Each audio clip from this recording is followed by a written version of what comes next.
श्रीमद् भागवत की पूजन विधि तथा विनियोग, न्यास एवं ध्यान।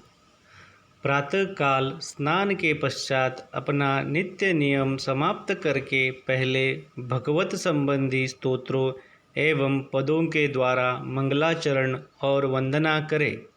इसके बाद आचमन और प्राणायाम करके मंत्रों से शांति पाठ करें। इसके पश्चात भगवान श्री कृष्ण, श्री व्यास जी, शुकदेव जी तथा श्रीमद् भागवत ग्रंथ की षोडशोपचार से पूजा करनी चाहिए।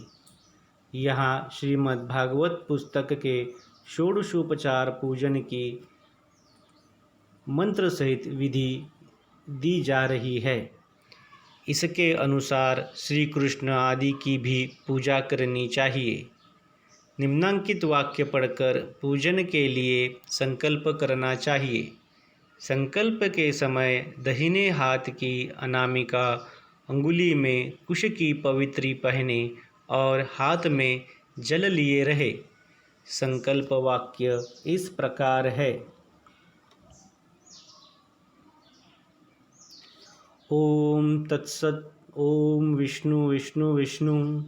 ओम आदित्यस्य ब्रह्मणो द्वितीयपराधे श्री श्वेतवाराहकल्पे जम्बूद्वीपे भरतखंडे आर्यावर्तकशे देशांतर्गते पुण्यस्थाने कलियुगे कलिप्रथमचरणे अमुक संवत्सरे अमुक मासे अमुक पक्षे अमुक योग वाराशक लग्न मुहूर्त करणान्वितायाः शुभ पुण्यतिथौ अमुक वासरे अमुक गोत्रोत्पन्नस्य अमुक शर्मण्य वर्मण्य गुप्तस्य वा मम सकुटुम्बस्य सपरिवारस्य श्री गोवर्धन धरण चरणारविंद प्रसादात् सर्वसमृद्धि प्राप्त्यर्थ भगवदनुग्रह पूर्वक भगवदीय प्रेमोपलब्धये च श्रीमद् भगवानात्मक भागवत स्वरूप श्री भागवतस्य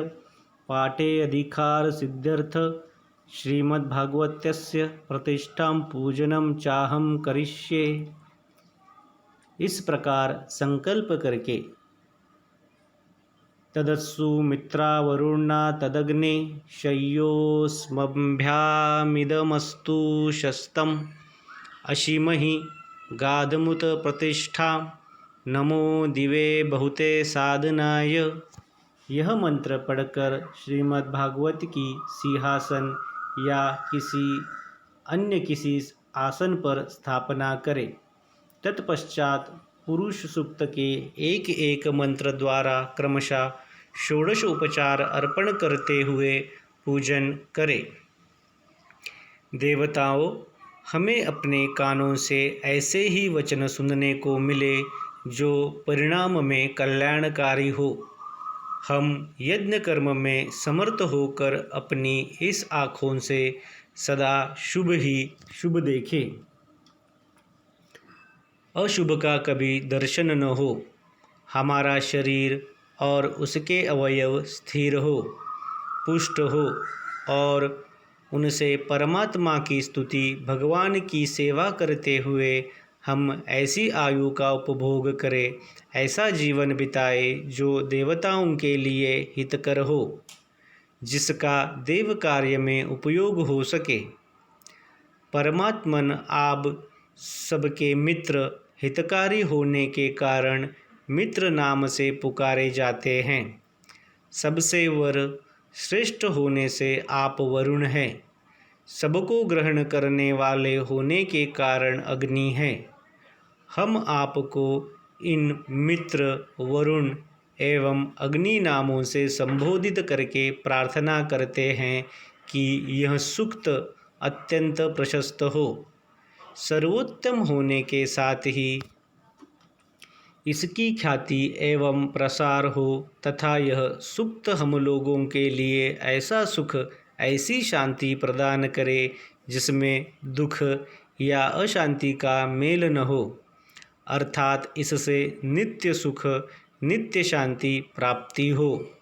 हम चाहते हैं अविचल स्थिति हम चाहते हैं, शाश्वत प्रतिष्ठा, इसे इस सूक्त के द्वारा हम प्राप्त कर सके।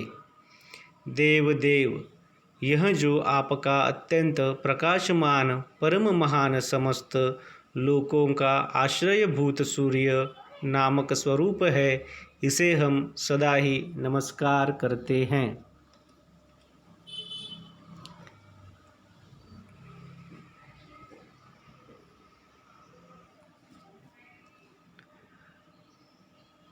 सर्वांतर्यामी परमात्मा इस समस्त ब्रह्मांड की भूमि को सब ओर से व्याप्त करके स्थित है और इससे 10 अंगुल ऊपर भी है, अर्थात ब्रह्मांड में व्यापक होते हुए वे इससे परे भी हैं।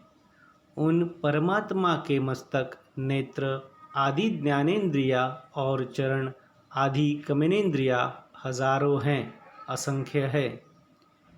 यह जो कुछ इस समय वर्तमान है, सब परमात्मा का ही स्वरूप है। भूत और भविष्य जगत भी परमात्मा ही है। इतना ही नहीं, वह परमात्मा मुक्ति का स्वामी है। तथापि ये जो अन्न से उत्पन्न होने वाले जीव है, उन सबका भी शासन, सबको नियम के अंदर रखने वाला वह परमात्मा ही है। भूत, भविष्य और वर्तमान काल से संबंध रखने वाला जितना भी जगत है, यह सब इस पुरुष की महिमा है। इस परमात्मा का विभूति विस्तार है। उसका पारमार्थिक स्वरूप इतना ही नहीं है, वह पुरुष इस ब्रह्मांडमय विराट स्वरूप से भी बहुत बड़ा है। यह सारा विश्व तो उसके एक पाद में है, उसकी 1/4 में समाप्त हो जाते हैं। अभी उसके 3 पाद और शेष हैं। यह त्रिपाद स्वरूप अमृत है, अविनाशी हैं और परम प्रकाशमय द्युलोक अर्थात अपने स्वरूप में ही स्थित है। यह त्रिपाद पुरुष ऊपर उठा हुआ है, अर्थात वह परमात्मा अज्ञान के कार्यभूत इस संसार के पृथक तथा यहाँ के गुण दोषों से अछूता रहकर ऊंची स्थिति में विराजमान है। उसका एक अंश मात्र माया के संपर्क में आकर यहाँ जगत के रूप में उत्पन्न हुआ। फिर वह मायावश जड़ चेतनमयी नाना प्रकार की सृष्टि के रूप में स्वयं ही फैलकर सब ओर व्याप्त हो गया। उस आदि पुरुष परमात्मा से विराट की उत्पत्ति हुई। यह ब्रह्मांड उत्पन्न हुआ। इस ब्रह्मांड के ऊपर इसका अभिमानी एक पुरुष प्रकट हुआ। तात्पर्य यह कि परमात्मा ने अपनी माया से विराट ब्रह्मांड की रचना कर स्वयं ही उसमें जीव रूप से प्रवेश किया। वे ही जीव ब्रह्मांड का अभिमानी देवता हिरण्यगर्भ हुआ। इस प्रकार उत्पन्न होकर वह विराट पुरुष पुनः देव, तिर्यक और मनुष्य आदि अनेकों रूपों में प्रकट हुआ। इसके बाद उसने भूमि को उत्पन्न किया, फिर जीवों के शरीरों की रचना की, जिसमें सब कुछ हवन किया गया। उस पुरुष रूप यज्ञ से दही, घी आदि सामग्री उत्पन्न हुई। पुरुष ने वन में उत्पन्न होने वाले हिरण आदि और गांवों में होने वाले गाय, घोड़े आदि वायु देवता संबंधी प्रसिद्ध पशुओं का भी उत्पन्न किया, जिसमें सब कुछ हवन किया गया है। उस यज्ञ पुरुष से ऋग्वेद और सामवेद प्रकट हुए। उसी से गायत्री आदि छंदों की उत्पत्ति हुई तथा उसी से यजुर्वेद का भी प्रादुर्भाव हुआ। उस यज्ञ पुरुष से घोड़े उत्पन्न हुए। इनके अतिरिक्त भी जो नीचे ऊपर दोनों ओर दांत रखने वाले खच्चर, गधे आदि प्राणी है, ये भी उत्पन्न हुए। उसी से गौएं उत्पन्न हुई और उसी से भेड़ों तथा बकरों की उत्पत्ति हुई। सबसे पहले उत्पन्न हुआ वह पुरुष ही उस समय यज्ञ का साधन था। देवताओं ने उसे संकल्प द्वारा यूप में बंधा हुआ पशु माना और उस मानसिक यज्ञ में उस संकल्पित पशु का भावना द्वारा ही प्रोक्षण आदि संस्कार भी किया। इस प्रकार संस्कार किए हुए उस पुरुष रूपी पशु के द्वारा देवताओं, साध्यों और ऋषियों ने उस मानसिक यज्ञ को पूर्ण किया। जब प्राणमय देवताओं ने उस यज्ञ पुरुष प्रजापति को प्रकट किया, उस समय उसके अवयव के रूप में कितने विभाग किए। इस पुरुष का मुख क्या था, दोनों बाहें क्या थी, दोनों जांघें और दोनों पैर कौन थे। ब्राह्मण इसका मुख था, अर्थात मुख से ब्राह्मण की उत्पत्ति हुई। दोनों भुजाएं क्षत्रिय जाति बनी, अर्थात उनसे क्षत्रियों का प्राकट्य हुआ। इस पुरुष की दोनों जंघाएं वैश्य हुई, जंघाओं से वैश्य जाति की उत्पत्ति हुई और दोनों पैरों से शूद्र जाति प्रकट हुई। इसके मन से चंद्रमा उत्पन्न हुए, नेत्रों से सूर्य की उत्पत्ति हुई, श्रोत्र कान से वायु और प्राण की उत्पत्ति हुई और मुख से अग्नि का प्रादुर्भाव हुआ।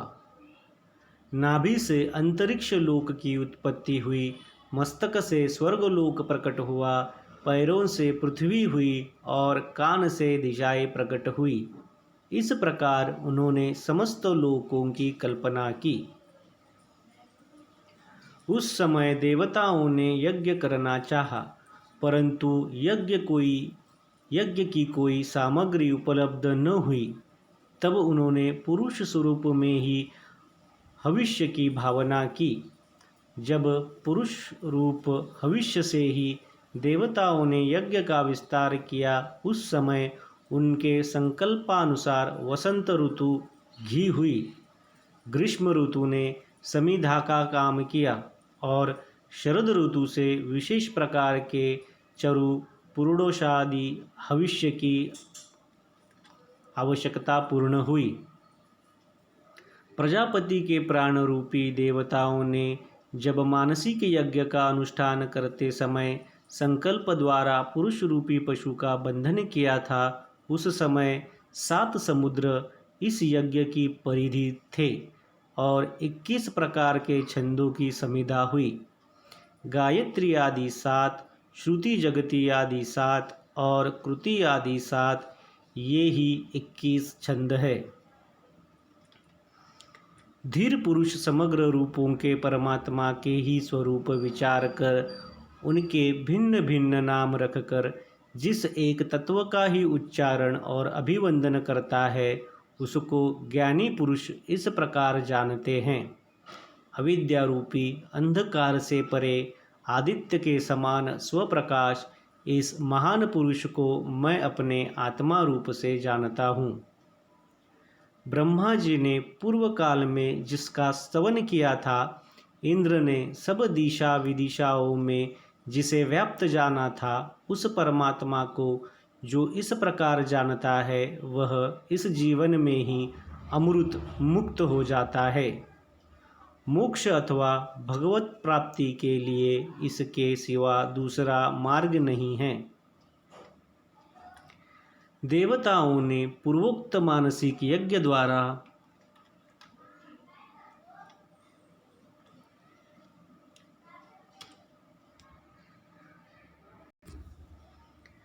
यज्ञ स्वरूप पुरुष प्रजापति की आराधना की।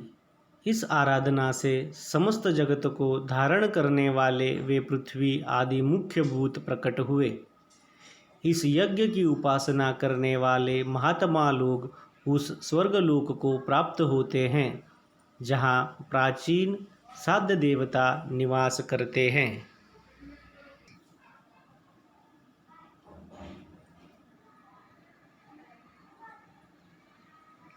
प्रार्थना जो इस जगत में भक्ति से ही प्राप्त होते हैं, जिनका तत्व वेद और वेदांत के द्वारा ही जानने योग्य है, जो अपार यादव रूपी समुद्र में प्रकट हुए थे, मुर और नरकासुर को मारने वाले उन भगवान श्री कृष्ण को मैं सादर सप्रेम प्रणाम करता हूँ, जो इस संसार में अपने स्वरूप तथा शास्त्र को प्रसन्नतापूर्वक प्रकट किया करते हैं तथा सचमुच ही जिनका स्वरूप इस त्रिभुवन को तारने के लिए भक्ति के समान स्वतंत्र नौका रूप है, वे भगवान श्री कृष्ण हम लोगों का कल्याण करें। कुछ ललिमा लिए हुए श्री कृष्ण का जो चरण कमल मेरे हृदय कमल में सदा दिव्य प्रकाश फैलाता रहता है और भक्तजनों की मनोवांछित कामनाएं पूर्ण किया करता है, उसे मैं बारंबार नमस्कार करता हूँ। श्रीमद् भागवत भगवान का स्वरूप है, इसका भक्तिपूर्वक पूजन करना चाहिए। यह पूजन करने वालों की सारी कामनाएं पूर्ण करता है, इसमें तनिक भी संदेह नहीं है। विनियोग: दाहिने हाथ की अनामिका में कुश की पवित्र पहन ले, फिर हाथ में जल लेकर नीचे लिखे वाक्य को पढ़कर भूमि पर गिरा दे। ओम अस्य श्रीमद्भागवताख्यस्तोत्रमन्त्रस्य नारद ऋषि भूतिछन्द श्रीकृष्णः परमात्मा देवता ब्रह्मबीजं भक्ति शक्ति ज्ञानवैराग्ये कीलकं मम श्रीमद्भगवत्प्रसाद सिद्ध्यर्थे पाठे विनियोगः। इस श्रीमद्भागवत स्तोत्र मंत्र के देवर्षि नारद जी ऋषि हैं। बृहति छंद है। परमात्मा श्री कृष्ण चंद्र देवता है। ब्रह्म बीज है। भक्ति शक्ति है। ज्ञान और वैराग्य कीलक है।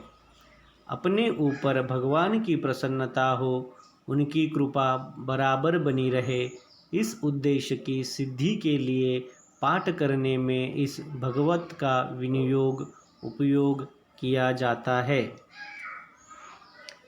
न्यास: विनियोग में आए हुए ऋषि आदि का तथा प्रधान देवता के मंत्राक्षरों का अपने शरीर के विभिन्न अंगों में जो स्थापन किया जाता है, उसे न्यास कहते हैं। मंत्र का एक एक अक्षर चिन्मय होता है, उसे मूर्तिमान देवता के रूप में देखना चाहिए। इन अक्षरों के स्थापन से साधव स्वयं मंत्रमय हो जाता है। उसके हृदय में दिव्य चेतना का प्रकाश फैलता है। मंत्र के देवता उसके स्वरूप होकर उसकी सर्वथा रक्षा करते हैं। इस प्रकार वह देवो भूत्वा देवं यजेत, इस श्रुति के अनुसार स्वयं देव स्वरूप होकर देवताओं का पूजन करता है। ऋषि आदि का न्यास सिर आदि कतिपय अंगों में होता है। मंत्र पदों अथवा अक्षरों का न्यास प्रायः हाथ की अंगुलियों और हृदयादि अंगों में होता है।